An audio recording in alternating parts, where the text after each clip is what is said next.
Assalamualaikum Malaysians. Okay, tarikh ni 1st February 2023.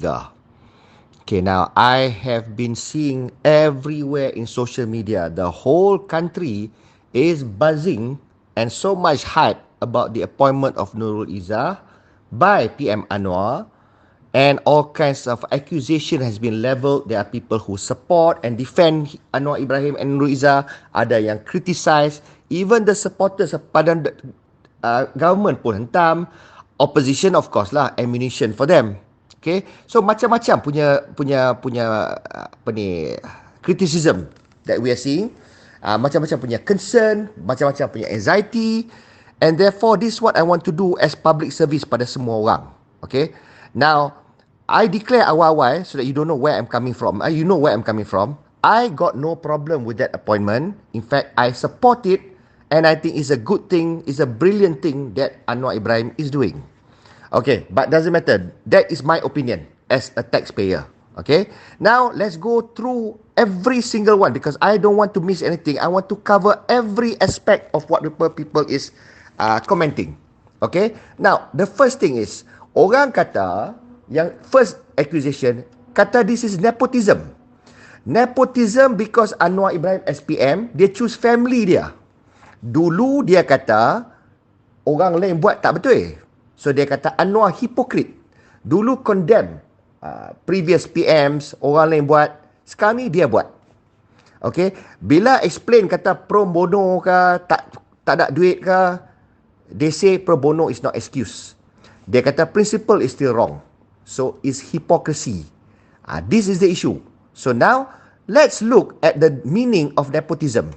Okay, definition of nepotism is the practice among those with power or influence of favouring relatives, friends or associates, especially by giving them jobs. Okay, maknanya, see the keyword here is favouring and then giving them jobs. Let's look pula at the meaning of job. Job ni, definition dia, a paid position or regular employment. Okay, a task or piece of work, especially one that is paid. A responsibility or duty. So you tengok, all the connotation of a job is that it is paid. Okay, now kalau task, then dia tak ada authority. Kalau employment, dia ada authority and dia dapat paid juga. Okay, so now let's go back to whatever that is said now, nepotism. Sekarang ni Anwar Ibrahim, dia prefer daughter dia and dia appoint daughter dia sebagai advisor, and since he is the Minister of Finance, so the daughter is senior advisor to finance and economy. Okay, now why is nepotism bad? Nepotism is bad because it completely dispense with meritocracy. It is unfair to the people who hold the job because orang yang tak connected to the person of power is able to get the job, is not able to get the job. Orang yang connected dapat free passage terus appointed to a particular position, and with that position comes power, comes money, and orang yang naik tu may not be competent, may not deserve to be earned that much, and therefore the act of favouring is unfair. It is not fair to people, other people, and it's also not good for the country when you appoint somebody that is not befitting and you pay dana rakyat, you pay country punya, nation's money from the coffers to pay that person.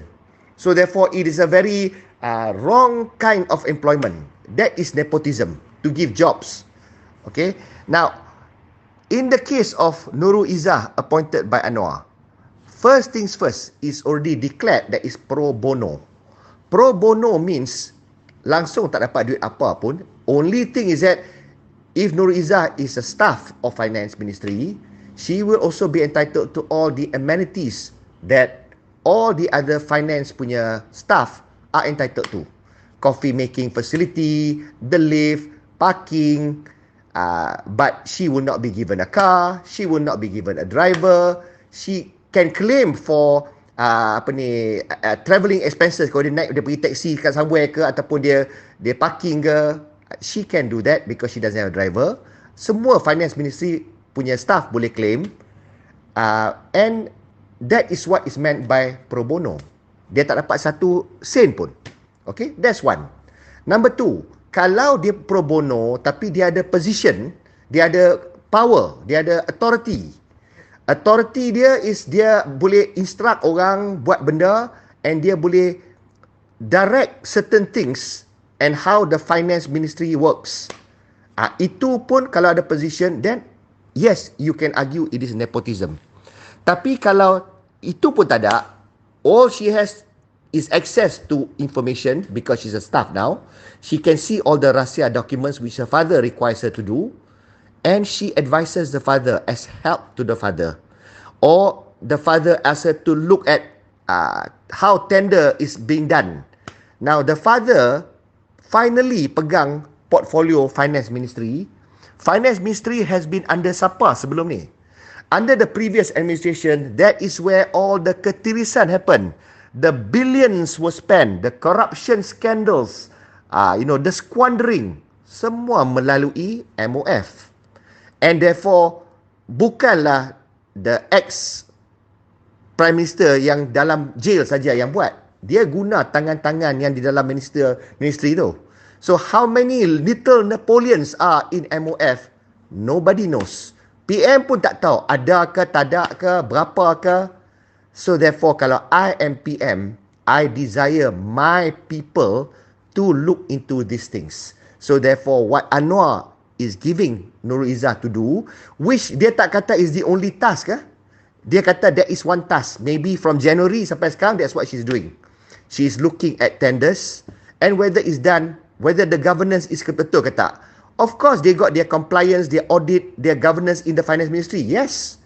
But it is handy for the PM to be sure that orang dia tengok that these are happening the way it's supposed to happen.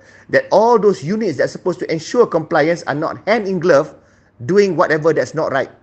Okay, kita complain. Kerajaan dah tukar. Anwar kata he is banned to rid this country of corruption. Dia jadi Perdana Menteri. But still, DBKL still on the take kan. Also, sebat Mandarin Oranges punya pengusaha, retailer, sapu juga kan. So, even though Datuk Bandar pun menekankan yang, stress about, not being corrupted. Tetapi at the lower levels, things happen. So, nampak tak? There are little Napoleons everywhere, even in DBKL. There are bosses dalam situ pun that also support and doing makan cara duit haram. Jadi sama lah dengan finance ministry pun. You can have the PM, the finance minister bersih macam mana, bawah tu whatever happens macam mana. Has the minister time to go and look at every single corner dalam finance ministry? So therefore, kalau dia ada daughter dia yang dia trust, that share the same aspiration, why can't she be his eyes and his ears and to report balik apa benda tak betul? That is very useful, and you don't need to be an expert, economic expert, bertaraf ke Hasan Marikan. No, you don't need that. Whatever Nurul Izzah punya qualification is, being mantan PAC punya chairman at one time, she's looked at accounts and everything, she can do that job well. She is competent. Jadi, siapa kata yang position senior advisor on finance and economics got to be just that? There can be 10 of those doing different things. So this is the first task yang dia kena buat, and she has to do that. So, and she do this for no pay, pro bono. She doesn't have authority to instruct anything. She just get to access and report, and PM office can instruct and do whatever needs to be done. So sekarang ni, kok mana yang nepotism? What is nepotism about it? It's bad nepotism ni kalau kita bayar duit pada orang yang tak patut dapat, and kita tak dapat the same value of services. Orang yang tak competent are appointed to positions yang patut occupied by orang lain, and you make decisions favouring that the family members. This is why nepotism is bad. In this particular case, present ke those issues? Present ke the issue where Nurul Izzah dapat gaji yang tak patut terima? Adakah dia dapat authority ataupun decision making power yang dia tak patut ada? No, she is just reporting to the PM directly and she is just doing whatever the father assigns her. Daughter tolong bapa. So therefore, there's nothing nepotism about this.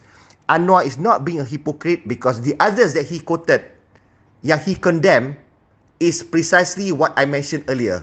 Where dia ambil dia punya saudara, dia punya family, dia bagi fat salary punya positions to do a job, they can't even do the job. Itu nepotism. Tak sama, and please make the distinction here in the case of Nurul Izzah. Okay? Anwar is not favouring Nurul Izzah. You tengok definition tadi. Favouring a family member. What favour is Anwar giving Nurul Izzah? When she's working for pro bono, she doesn't even have power in the ministry. So what is the favour? The favour is actually from Nurul Izzah to the father, to the PM, to the minister, to the ministry, to the government, to us. Nurul Izzah is doing us a favour. So that definitely does not fit into the definition of nepotism, and therefore it does not make Anwar hypocrite for doing things yang he condemned. He's not doing the things yang he condemned. He is doing something else. So therefore you can say principle is still wrong. Principle apa?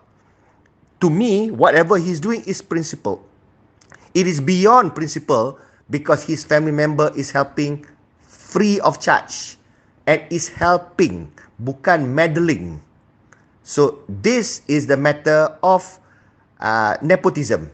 This is part 1. I'm going to move to part 2 next.